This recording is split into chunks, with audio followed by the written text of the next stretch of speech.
What is the human spirit? Where is the human spirit? It's in the legs, in the arms, in the eyes. It's whatever it is that drives us. The human spirit exists in the determination to blaze a trail for 6 hours, reaching speeds of 30 miles an hour. It's in the bold idea that at the end of the week, you could earn the title, Best in the World. The human spirit raced through Richmond like no other phenomenon in its long history. Estimates were that more than 600,000 people lined the streets to watch these athletes from every corner of the planet reveal Richmond, Virginia to the world. 300 million people watching on television now know Richmond as a welcoming example of what is truly the human spirit. And right in the thick of it all was a group of doctors, nurses, pharmacists, physical therapists, and EMTs set up in two 18 by 25-foot tents, ready to take on the painful injuries that come from wrecking in a crowd at 30 miles an hour.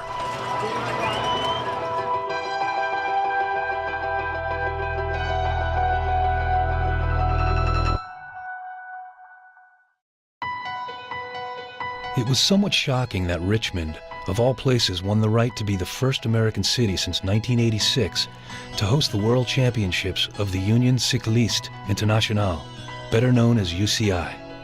When the shock wore off, the leadership at VCU Health saw an opportunity. We didn't make the decision right away, first of all, but as we reflected on the opportunity, we recognized that we weren't talking about a local event and a regional event, but really it's an international event. It's the world coming to Richmond. You have to prepare for all of the infrastructure, hospitals, restaurants, hotels, public safety, and that level of planning, knowing what we know about the world today, has to be thorough, has to be methodical, and has to be achieved at the highest level. And so, were we the right organization for the task as it came to being the medical sponsor? Absolutely. With these sobering goals in mind, the plan did come together. Set VCU Health up as the main medical provider to the bike race. Injuries, traumas, mass casualties would all be the responsibility of this Level 1 trauma center. It was, to say the least, a daunting task, even for an academic medical center. The emergency department, at the time undergoing significant expansion and renovation, would still have to handle serious injuries, all the while maintaining normal hospital operations. From the beginning, the leadership team made it clear that VCU Health would not turn away a single patient. There was a bold plan that called for unprecedented preparation and the very best of the human spirit. When you look at our role as a Level 1 trauma center and all the activities that support that, all the elements of the organization that support that Level 1 status and our role in the EMS community, what it really did was bring essentially every element of this health system together to ensure we were coordinated at the highest achievable level. Tasked with coordinating this large undertaking was Robin Mankey, the Director of Emergency Management Support Services and Planning for VCU. Her job, to bring together a coalition of emergency services personnel, police, fire, and rescue, to prepare for everything from the slightest bruise to a mass casualty event in front of the world.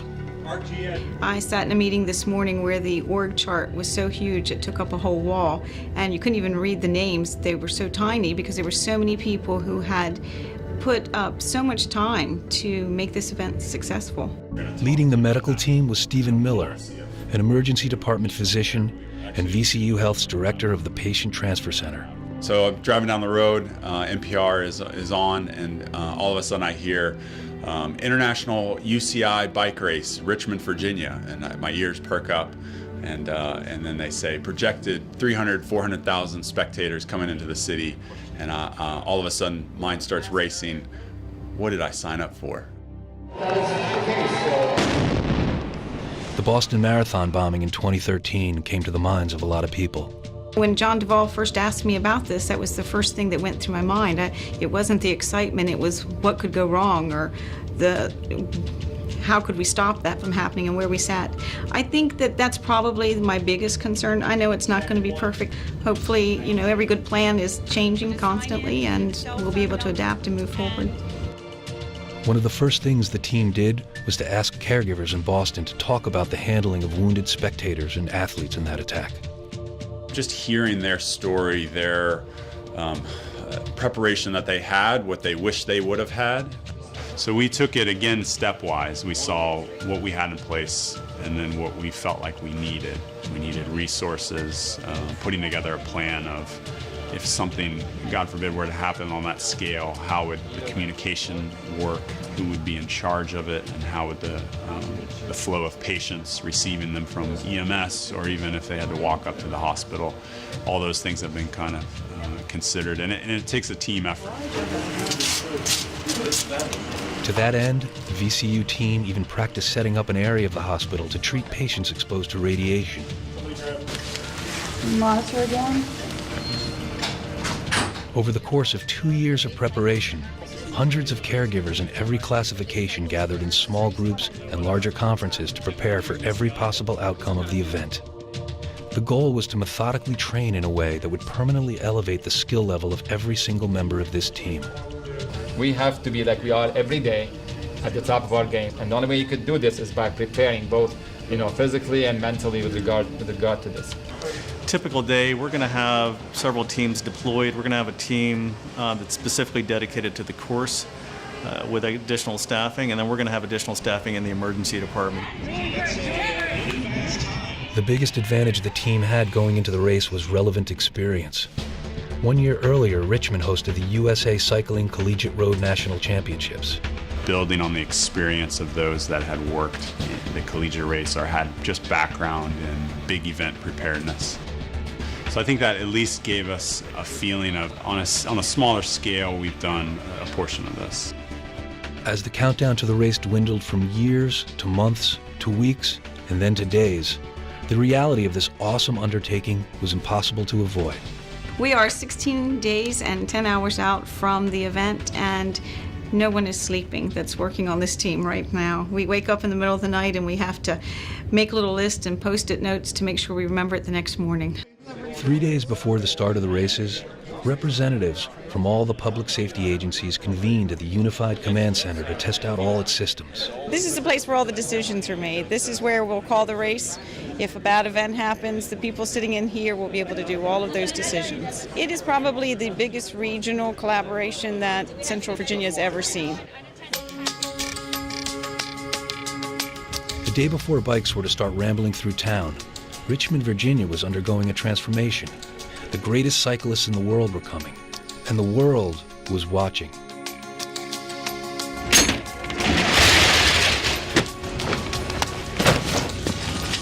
Moving with the swiftness of an experienced Army MASH unit, Flight Evac nurse David Murray and logistics specialist Jen Kammerman led a team of movers, doctors, nurses, and physical therapists as they turned an empty block of Broad Street into a fully capable emergency department.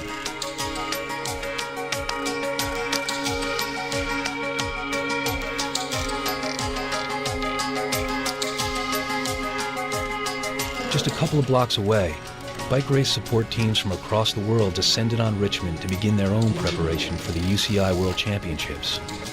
Together there was passion, expertise, and intense focus as everyone worked to be ready by the time of the start of the first race in less than 24 hours. A lot of us, we got to know each other at Collegiate, and we became comfortable with each other, and we trust each other's skills, and we just know that we can rely on each other. You have to. When a bunch of people come in, you have to forget that you're a PT. You have to treat the patient. If we base it on what we saw at Collegiate, we'll see a lot of road rash, we'll see blisters, we'll see some cramps, muscle cramps, and we'll do some stretching, but a lot of it was wound care. Within the span of just half a day, the tent and the team were ready. The athletes and their teams were ready. It was time to race. Day one of the UCI World Championships was a team training day. Curious Richmond fans at the Lewis Ginter Botanical Gardens got their first look at these world-class athletes and liked what they saw. On this day, the athletes were riding in teams of cyclists that set a course for the eventual leader of the team to try to make a charge at the end of the race. It takes extraordinary control to ride in these tight groups without touching wheels and wrecking. It didn't take long to test the team in the VCU health tent. Within an hour of the start of these time trials, a multi-bike wreck left several athletes with wounds, cuts, and bruises.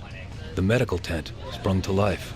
So were you turning right, turning left, like being past an intersection going straight? No, it was a pileup. Like 3 wheels ahead of me. It was just where my teammates went down, and then a domino effect. Okay.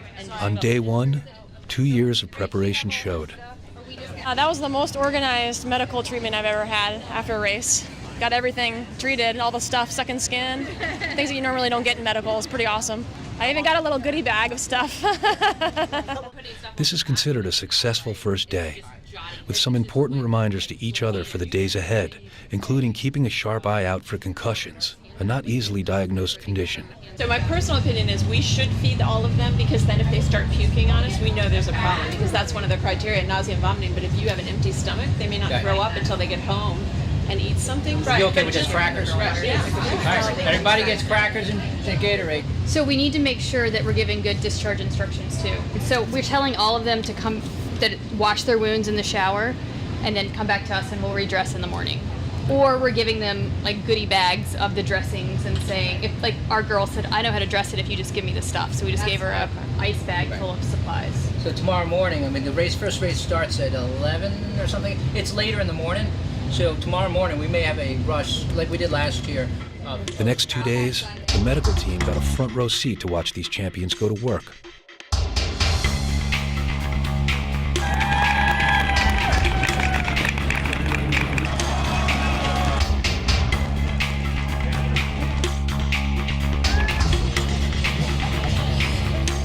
It's tremendous. I mean, these athletes are top notch. I mean, they come in and there's no stopping them. They get cut up, scraped up, and they just get right back on their bikes and go.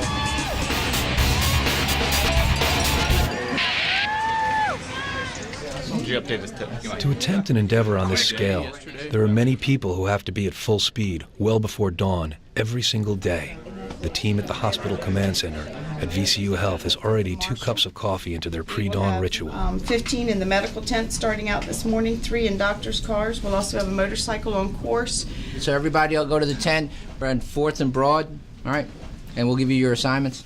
While the medical team in the tent treated the cyclists, the team in the hospital command center made sure every department in the hospital worked seamlessly. We are making certain that we have appropriate beds and appropriate resources, supplies, equipment.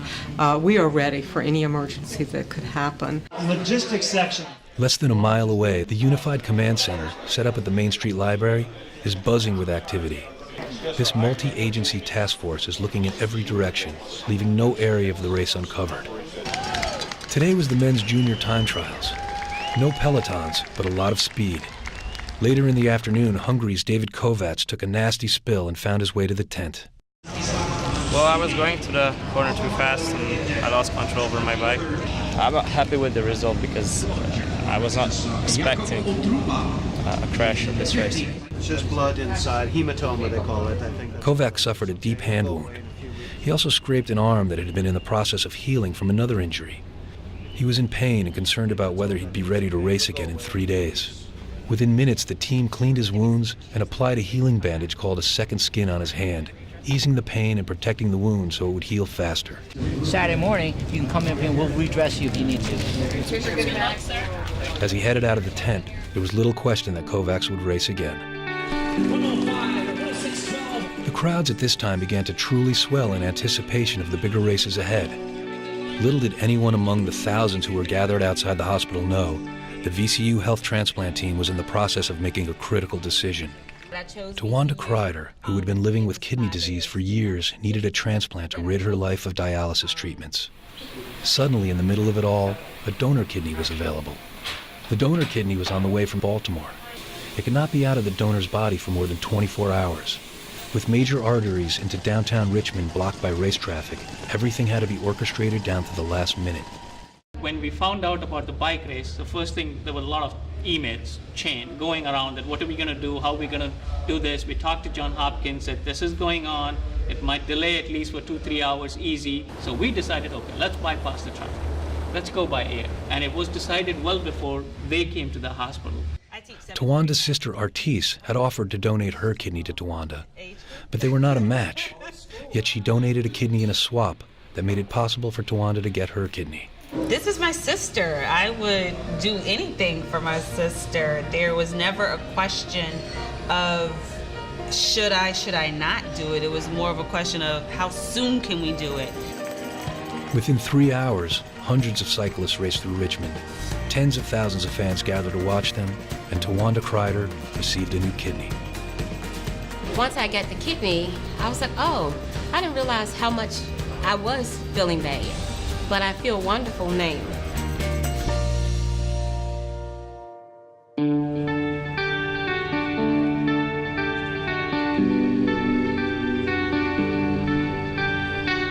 As the medical team entered the tent early on the morning of day 6, predictions of heat and humidity were on their minds. I think the weather for today is going to be a high 80 and sunny. So suntan lotion, hats. Good morning, Steven. How are you? Before the racing began, UCI Medical Director Tan Sasada rode the course with Stephen Miller to look out for the most dangerous areas. What are some things that you'd be looking for in the course? The high-risk spots. We have to pay special attention in the section with the cobblestones. One technical mistake of a rider and total peloton crashes. And that's just what happened.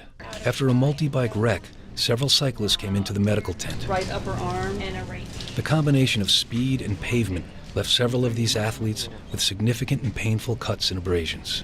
4x4s, a pile of 4x4s would be great. Judithip Manifan, a champion cyclist from Thailand, suffered some of the toughest looking scars of the race thus far. All right, let's get this for over here. Let's use the Sensicare. Yep, I got that. It's gonna be cold, okay? Cold.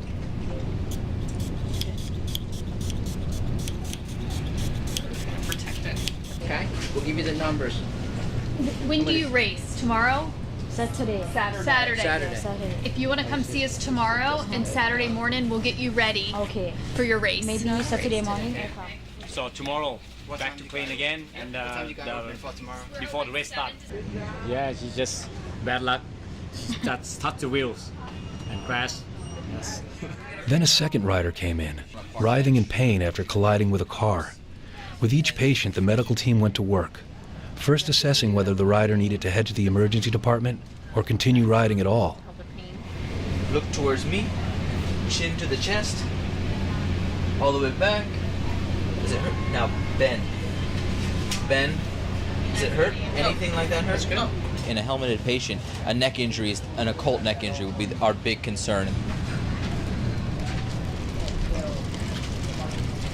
I'm going to give you some of this to take with you so you can spray that again later. But we will be here all day until 7. We saw minor abrasions over her, I guess, bony points that landed.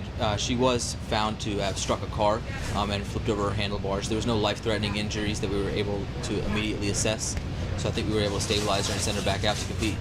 So an important part of our assessment, obviously, is to not only just look at what the superficial injuries are, but to assess whether or not there could be a cervical spine injury, for example, or an intracranial injury or an intra-abdominal injury.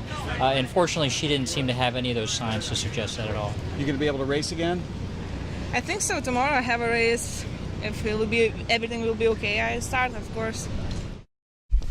Today is the 25th. It's the big day. The team has done a phenomenal job all week, but today's probably going to be our busiest day, including up until this evening, especially if it starts to rain. We will be doing the junior women's and men under 23 today. Conquer the Cobblestones will start at 7. Fold a Bike will start at 6. After they fold their bikes and build their bikes, they will begin into the Conquer the Cobblestones. This is quite a group. Get ready to work today. Let's roll. Once again, before the break of dawn, the medical team walked the 7 blocks to the tent, knowing their day would not come to an end for another 15 hours. From the international races to the locally run Conquer the Cobbles, from professionals to amateurs, it was remarkable how few injuries there were. Still, the team inside the tent treated some of the most painful and unusual ailments. This is medical tent, go ahead. 98, we're in route to the mid-10 with a 17-year-old female. Fell off her bike. She's got some minor road rash to her right elbow, right knee, no deformities. Medical tent confirmed. We're ready for it.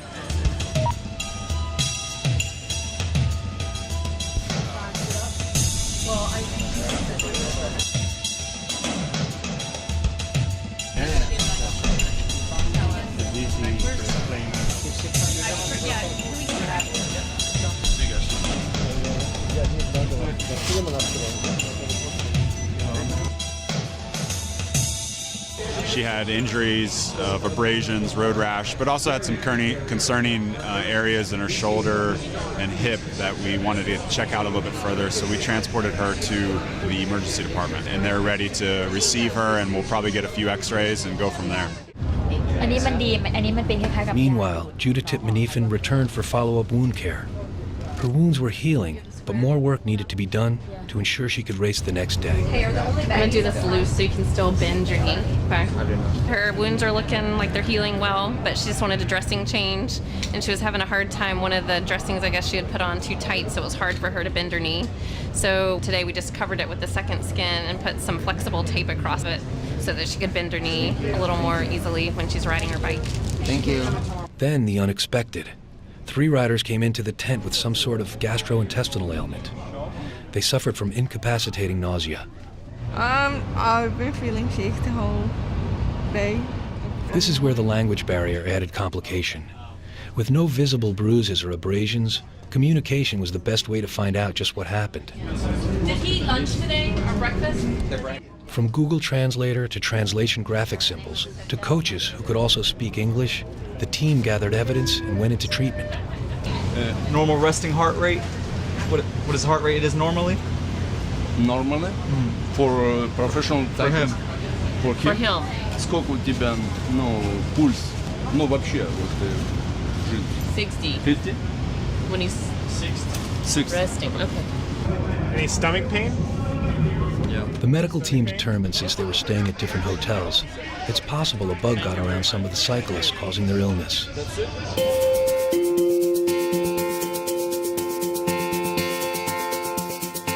Later in the evening, as fans took to the course for Brompton and Conquer the Cobbles races, the medical team got their first chance to help out some locals as the longest day of the championships drew to a close.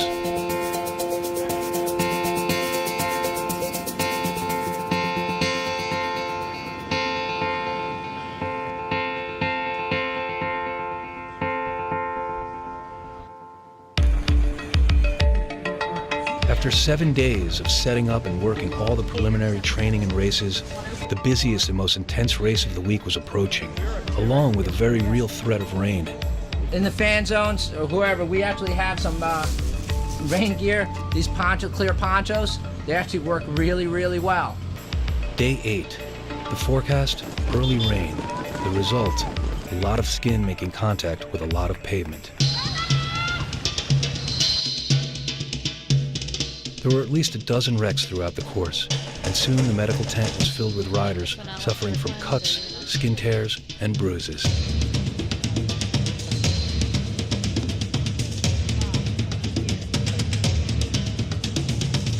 We went from not having anyone to all of a sudden I looked around and there were 4 people. 2 needed suturing, and the other 2 just had bad road rash. That looks pretty deep there. As the wrecks piled up, the medical tent began to resemble a busy MASH unit. They came into the tent from everywhere: Ecuador, the Netherlands, Norway, and Japan, whose rider Ayumu Watanabe suffered cuts, abrasions, and bruises all over his legs, shoulder, and face. A large cut had to be stitched on the scene. Watanabe's youthful spirit was inspiring. He appeared to enjoy the entire experience, determined to proudly wear his scars from this international competition. He wants to make... During a break between the men's race and the women's elite road circuit, the rain came to an end and the roads dried. Come on in, you want to get in the picture? While they waited for the start, Governor Terry McAuliffe stopped by to thank the team for all their work. Thanks, everybody. Thank you, Governor. Great work. You bet. Appreciate it. Then the women took off, powering down the course to the cheering throngs of spectators. While there were fewer wrecks on the dry roads, One Norwegian rider, Cecile Johnson, suffered a nasty head wound racing down Monument Avenue. Within about 15 minutes, she was treated, stitched up, and able to walk out under her own power. Even in her disappointment, she was impressed with her treatment. They responded quite fast, I would say, so I'm not used to that, but normally I'm not used to being taken away in the ambulance either, so it's been good. To anyone witnessing the orchestration of care throughout the medical tent, it was hard to miss just how calm everyone was. Voices never rose above a conversational level. Riders from many nations were able to communicate where the pain was. The treatment was swift and effective. We worked well together with that many people in there. It got a little crowded, but we've been practicing for this and preparing for this, and it went just as we would expect. On the final day of the Richmond 2015 UCI Championships, everyone in the tent, the riders, the coaches, and the fans had all come to the realization this event shined a different kind of light on Richmond and the people who live and work here. The riders rolling out of the University of Richmond at 9 o'clock in the morning. Throughout the world, fans of this thrilling sport tuned in to see throngs of people lining the streets of Richmond as world-class athletes embarked on their high-speed, 6-hour endurance race. Oh, crash here.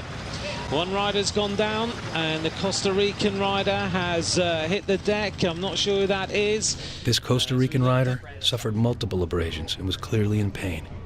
Added to the injury was the realization his participation in the World Championships would end without crossing the finish line.